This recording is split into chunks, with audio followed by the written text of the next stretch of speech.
I don't know why I have to do that every time I drink a cup of coffee. It's habit. That first sip is always a... You know, if you slurp it, it always just hits different. Are we talking about drugs? Technically, I guess we are talking about drugs. Caffeine. All right, folks, what we're talking about this week is our building. We finally have our building permit. Huzzah. Yay. That was something that was a long time coming, and we're going to get to that toward the end of the video. I'm going to talk about the permit and what all happened with that. But what I wanted to talk about today is some of the things that you need to be aware of if you're going to be putting a building up in your area. A lot of you guys out there have talked to me about wanting to see the process of doing the shop. Well, that's what this video is about. Now, we will be doing another couple videos of the shop actually going up and all that, but for right now, I want to talk about some of the things that you're going to deal with whenever you go and put one of these buildings up. One of the first things you're going to be dealing with is knowing everything you need to know about your county's ordinances.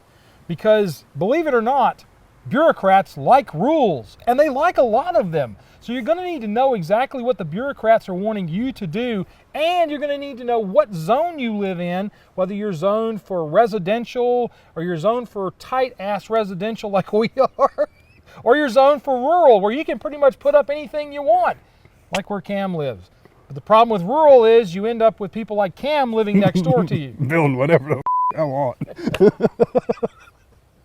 So that can be an issue. You can run into Cam in the rural areas. All right, so now when you're doing this, when you're looking for zoning, you may get lucky like we did and have a site like Q Public out there that you can go to and find out what zone you're in and what your lot lines are and all of that. That is going to be really important for you to know, because one of the things that we ran into on this piece of property is we are zoned as one of the most restrictive zoning ordinances that they have in Aiken County as far as residential is concerned. You have rural, which is on one end of it, like I said before, and then you have the RC in our county, which is very restrictive, and you have to go through a lot of hoops and jumps to be able to get things done. So always know what your zone is and what you've got going on. A place like Q Public is good for being able to know that, because you can go right out there. They have the zoning that's there. They have a lot of other cool information on these kind of websites that you can find out what you need to know about where you are going to be putting your building up. And there's a lot of stuff within that you're going to be dealing with. You're going to be dealing with, oh gosh, things like, the building can only be a certain size above or below the amount of square footage you have in the house. And this is going to be different everywhere you go in the country, because there's different bureaucrats everywhere in the country, and some of them really, really, really like rules. So you're going to have to be real careful and really be able to know what the rules are within your county. Now, one of the other things I'm going to talk about with this is, and he'll pipe up with stupid stuff every once in a while because he's not dealing with any of this. I live in the sticks. He's out so far, they pump sunshine into him. So he's really got a lot to say. And the neighbors pump out meth. You know you're in the country when you live in a little trailer park and two of the places in the trailer park are cooking meth. Yep. It's the life. No internet, but you got plenty of meth. Again, you walk me out into the woods. So anyway, what you're going to want to be able to know is what the ordinances are in your county. And now there's a problem within that too, because you need to know what they are planning to do in the future as well. We got incredibly lucky with this piece of property because South Carolina, well actually Aiken County, just changed the rules for putting a building up in the county in the area zoned RC, which we're in. Before, the building could be 50% of the size of the house, and you could have as many buildings on the property as you wanted. As long as they were a certain distance away from each other, it was fine. That is no longer the case.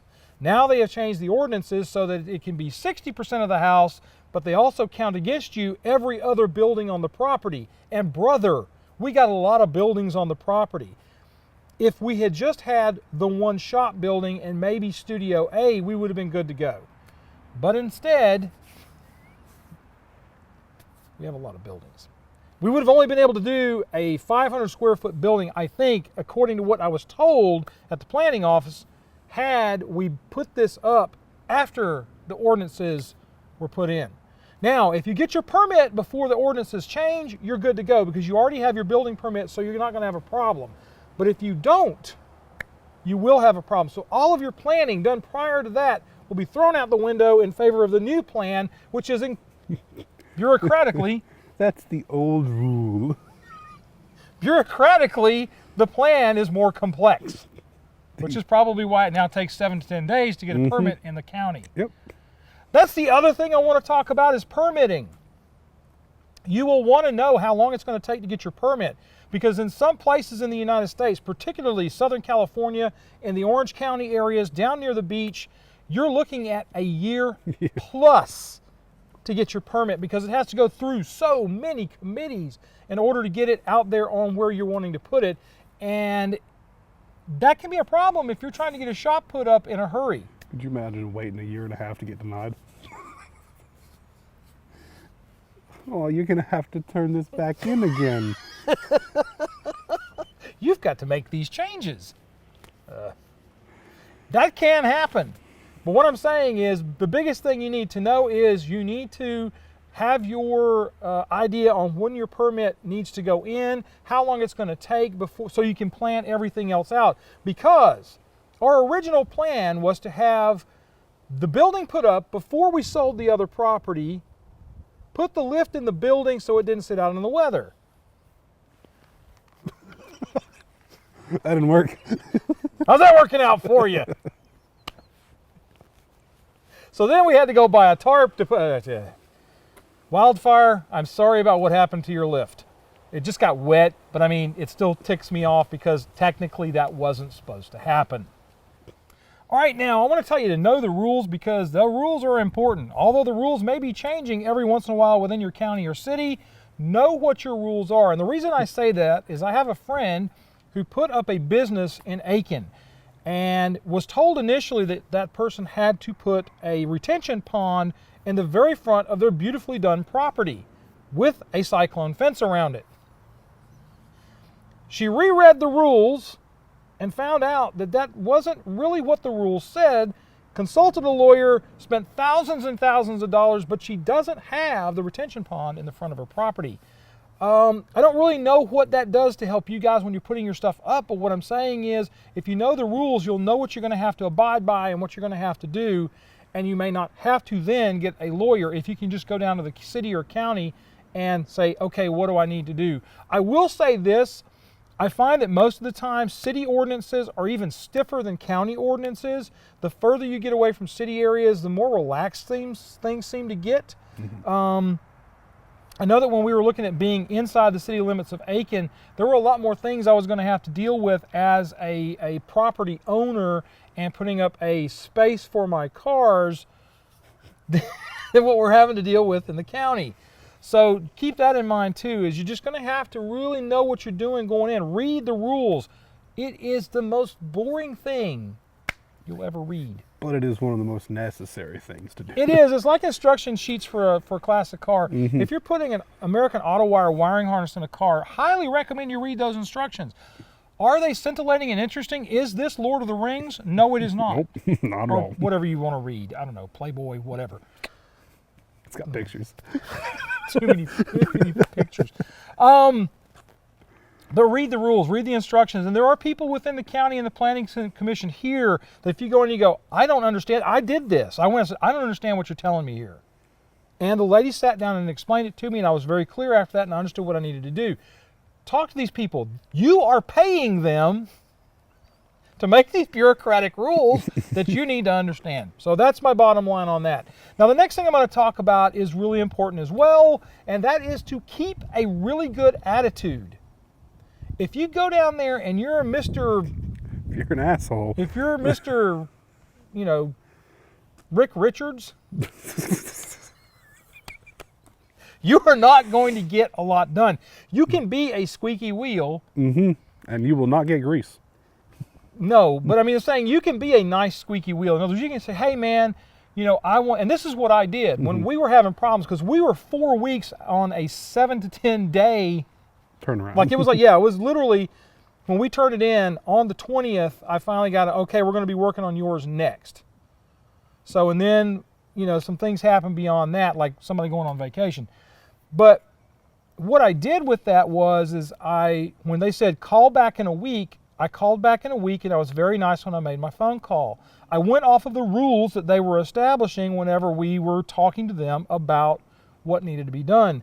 Several people, my wife, one of them, kept telling me to go in there and beat them on the head with it. Just go in there and beat them on the head. And I'm like, we are dealing with bureaucrats. Bureaucrats do not like to be beaten about the head and shoulders. I will tell you that right now.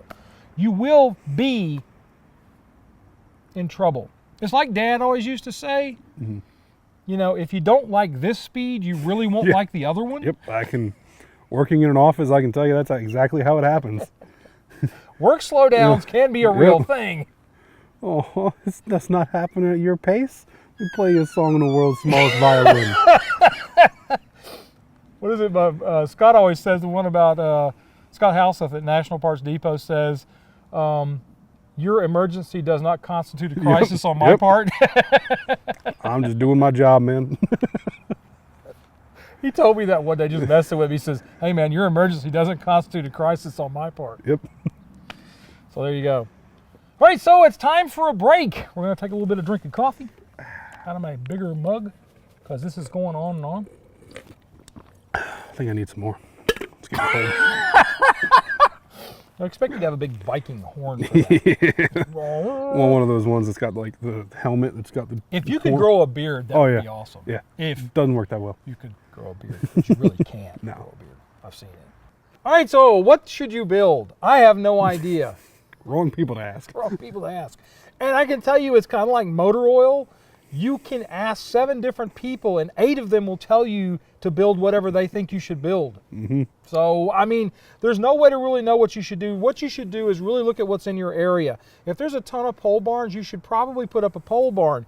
But I don't necessarily fully subscribe to that because originally I planned to put a pole barn up, and we ran into a problem. The cheapest place, and I don't mean cheap in a bad way, it's the least expensive pole barn builder in our area, had me at February of 2022 putting the pole barn up. That's too long. The next cheapest one had me at November, December of 2021. Still too long. So I basically started branching out further and further from our area. I found a place up in Virginia that I used to buy a metal building. And the reason I bought the metal building I did was because it is much cheaper than some of the other steel structures that you can put up. Those are really great structures, but they require a lot more concrete prep and a lot more things have to be done in order to put the walls in. And I'll show you which one I'm talking about. Is this type of metal building right here. It is a great metal building, but one of the things that we don't like is It's hard to do the inside of it and finish it out. Especially for what we do, because with the filming and all, we want to try to have a good flat background. We'll be able to put things in and pull things out. With one sheet of OSB. Paul, we're going to call it the Paul wall. We're going to have one sheet of OSB, and you're going to see it every once in a while. Sorry, Paul. I know you hate OSB, but this OSB is for you. But anyway, any of them are actually somewhat problematic, but that is probably the worst because a lot of those structures use the angled I-beam iron, and it can be a real problem with being able to put a wall to it because you end up having to space it much further out than you do with either a metal building or a traditional pole barn. So we ended up with a metal building. Now it is visually a little more flimsy, I guess, than the other type of steel building. But in reality, it has a 140 mile an hour wind load. Yeah. And in South Carolina, if we ever see, especially where we are in South Carolina, if we ever see 140 mile an hour, we got way bigger problems than the garage blowing over. I thought I told somebody about that the other day. If they start getting after me about the wind load problem, I'm like, we have pine trees that will be our official baseball bats for buildings. These things see 30 miles sustained. They ain't going to like them. Stuff going to start flying. So, I mean, the steel building I picked it for 2 reasons. One was time frame. The other was it just seemed to make the most sense of the things available to me financially. It was cheaper at the time than the pole barn because the pole barn involved lumber. And lumber, when we first started this process, was not available. Yeah, I mean, 6x6s were really expensive, and I just didn't know that I wanted to spend the kind of money for the pole barn that was going to end up costing, so we went with the metal building. We've still, at this point, got $19,000 in the metal building, and I'm not going to tell you that for a price for 3 or 4 or 5 years from now. Yeah, That doesn't apply past a week when you're No, quoting. and especially in metal, because now I think it's kind of gone the other way. The pole barn is less expensive now probably than the metal building is at this point. Yeah, lumber supplies come back, so it's probably a bit cheaper for the pole. Let me give you a couple of little tips on things. If you're doing the pole barn, have them put the purlings in. Instead of putting them flat on the outside of your 6x6s, have them put the purlings in horizontally so that you have a place to put your sheetrock if you are so inclined to do that. If you're insulating and the purlings are done the way I'm talking about, it's much easier to insulate the building than it is if the purlings are put flat on the outside of the 6x6s. It's just something that I read on the internet, so it must be true. Yes, always. It's like single ladies in my area. They're looking for you, aren't they? The ones around my house are missing some teeth. Oh man, back with the crack addicts again.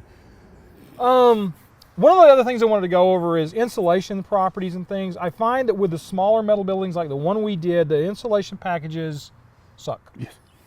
They're bad. You get like R6 Yeah. if you're really lucky. And sometimes when they tell you it's R6, it's actually probably more like cardboard. Yeah. And I'm not saying that about anybody or anything. In looking at it, I figured that I could probably get better insulation for around the same amount of money and have someone local install it for me than go with the insulation packages that they offer. Now, when you get to the bigger metal buildings, the insulation packages are actually pretty good. Yeah. You get a good R13 or whatever on the ceiling and on the sides. And so I would say that would be the thing. You can also insulate pole barns really well as well. They can do the same thing. Use the thicker, better insulation in those buildings and you come off a little bit better. The metal buildings like I'm putting up, not great for insulation. So that is an issue that you're going to be looking at. Another issue that I didn't even really consider when we first did it, and it really became something whenever we started working inside the Studio A back behind us here, is noise factor. Yeah, metal buildings have a lot of echo in them. Oh man, and we even we tried spraying insulation out. I don't know what to say about that. Works good. Ugly. There's no other word. Yeah, I was trying to find a nicer way to say it. It's just ugly. It's nothing about who installed it or anything. No. It's just, that's how it is. But it works amazingly well. And the problem you have in a lot of these metal buildings is when you're doing it, they're set up to do 24 or 16-inch centers on that with the shaving, if you have it shaved. This building has anywhere from 29 to 34. Yes. 34-inch centers. So you don't have a way to really do that. You're going to be in there with a pocket knife. Cutting that crap out. Got the turkey cutter. That's not going to work. It does. It looks bad. And I mean, I'm not trying. Again, it's like he said. It's not an indictment of who did it for us. It is an indictment of this building. Yeah. Because if you look at this building, somebody was drinking pretty good when they put this up because one side of it's lower than the other. It's not square. I mean, it's got subscriptions. It really does. Yeah. All right, now another thing I want to talk about is stay even, and what I mean by that is if you're going to do it, stay with even numbers. Don't put up a building that's 37 foot long by 31 foot wide. If you're going to do it, go 36 by 30. If you miss that extra foot, you probably need to get rid of some stuff. That's all I'm going to say.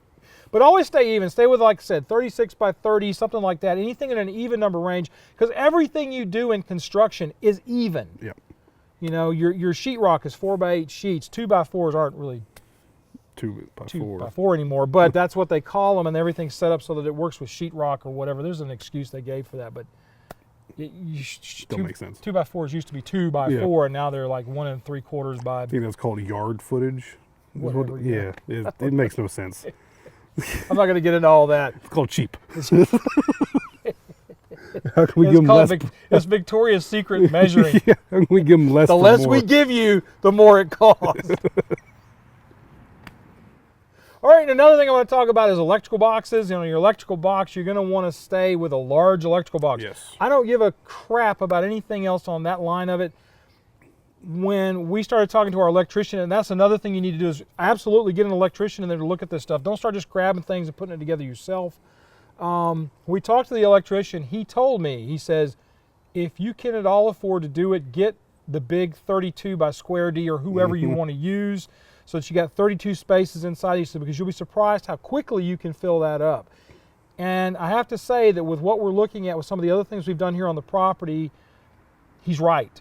Because we have an ancillary box that we put in over in the garage on the house, and that is going to get filled up pretty quick because of hot tubs and lights and all kind of other stuff, and because of the things that the county is doing that won't let us put buildings anywhere else on the property. We're going to have to put them on the garage, and so now we're going to have to be running even more wire through there. So go as big as you can afford on your electrical box going on the building. Another thing I like to tell you to do is I would probably get its own separate service. Mm-hmm. There's nothing more annoying than having somebody at a shop and you're in the house, or vice versa, and you start welding and the lights in the house start dimming. And we did that the other day with this because just with the lift. Yeah. Yep. There are tales we could tell. I'll tell you one right now. We tried to put the lift in the air. Logan, one of our camera guys, was in the teen suite here doing something, and he came out and asked us why the lights were dimming, because we were just operating the bloody motor on the lift. Without a car on it as well. Without a car on it. And then we figured out that there's basically one wire running from the teen suite to all this back behind me. Mm-hmm. And it's going up into a sodium vapor light, back down and into this building. You really can't make this stuff up. It's not possible to make it up. All right, so one last thing I wanted to talk about is on the building that we are doing, these type of buildings are kind of problematic from the aspect of the way they do the studs in the walls. The spacing is not standard. Mm-hmm. So what we're going to end up having to do is, I thought this was kind of a clever idea a friend of mine told me to do, is we're going to use the mobile home 2x4s, but they're not 2x4s, they're like 2x2s, I think, well, probably. 2.5 by 3.5. So, no, they're not even that. They're actually a box. Oh, okay, yeah. So what that does is it gives us, because I talked to the people that are doing the building for us, and they say that the tubes themselves are 2 inches. Mm-hmm. So if we do those 2x, it'll give us enough room to put the insulation up and then put the sheetrock on top of it, Gotcha. with the exception of the one Paul wall piece of OSB that we're going to be doing in the studio. So that's another little tip you can use. Like mobile home stuff will work for that, because you just screw that to the metal wall in places, but you actually build a wall from the mobile home stuff. And you don't even have to worry about it being treated, because it's going to be inside. You can just use the standard stuff and be done with it. Well, for this week, I guess that's it. Salud. Oh, it's cold. Mine's still warm. It's got volume to keep the heat. The little molecules on the outside are going, I'm freezing to death. The guys in the middle are like, I ain't got a problem at all. Feels good in here. I don't know what your problem is. All right, folks, that's our show for this week. Do me a favor and go check out our Patreon account. At the $10 a month level, you get monthly meetings with me. We do Tech Time, where we sit down and I talk with you about what tech issues you may have. We'll get sometimes 15, 20 people showing up for the meetings right now. We're still pretty small. We don't have a ton of folks helping out with that. Be great if you would, because Andrew's paycheck kind of relies on what happens with Patreon. So the more of you there are, the more crap I'll make him do. So, we're also doing tech videos, one a month right now, for the guys on Patreon, just as a thank you for what they do for us. It doesn't affect in any way what we do with Manic Mechanic or Autorestomod. Another thing I need you to do, though, is to go ahead and subscribe to the channel. Click the bell for notification, because the algorithms are weird right now with YouTube. I see people that I really follow that are big people over us, even as far as viewership, and those folks are... They're hurting a little bit too. The huge channels aren't seeing any kind of kickoff of it, but we definitely are down here in the bottom of the barrel. The peons. All this work in my life, and I'm still a peon. So subscribe to the channel. It'll help me. It'll also help you to know whenever the new how-to stuff comes out, because that's realistically what we're all here for, is to help you with how-to stuff. I know right now things are a little funky. They are funky for all of us, believe me, because we really don't want to be sitting here doing this. We would rather be in there doing stuff. Yeah. With the house being sold, I have nowhere to work, so we're trying to keep things moving while we're stalled. Oh, yeah. That coffee's doing you some good, isn't it? Anyway, you guys do me a favor, like each other, love on each other, treat each other great. You guys have a great week, and we'll see you next time on Autorestomod. So can we just like turn the chairs around and wait for the building to happen? Get rid of that. That's bad news. That's cold. I don't like cold coffee. Everybody talks about iced coffees and all that crap. Iced coffee is the way. I think the only way I drink, a coffee is a thing that kind of bothers me because it's the only drink that America drinks a lot of. That it's never the same. Yeah, can never get it the same. You can never get it the same. When I go to Cracker Barrel and I have a cup of coffee, I know that I need to finish that one cup because I do have a fighting chance of getting it within the neighborhood before letting loose. Have the chance. Well, I mean, I can put the same amount of sugar, the same amount of creamer, and if it's the same pot of coffee, I have a fighting chance of it actually tasting about like the last cup I had. Yeah. But you go to McDonald's and you just get a burnt, nasty. And you go to Starbucks and you just have the depression of spending $12 on a single cup of coffee. But it is consistent. Ish. Consistently expensive. I'm not going to gig Starbucks. If you would like to, sponsor our show. I wouldn't be opposed. I wouldn't be opposed. I mean, free coffees would be great too. I don't drink it, but I'm sure that the kids would just be all over it. Coffee's coffee. My girlfriend works at Starbucks. See, Andrew's girlfriend works at Starbucks, so if you give us the hookup, we could go to Starbucks. Yeah. Next talking head video will be at Starbucks. Oh my gosh. Be like true millennial YouTubers then. We're already running in that direction with the coffee, guys. But it's cold out, so. Well, not cold. Cool. Cool. Yeah, you're wearing a t-shirt. I'm wearing my long sleeve. I'm mostly doing that so people don't say anything about my bursitis elbows. I have to write the same comment every time. I want to put it in a little, like a little. What are those? Daniel, what are those? You guys have a great week.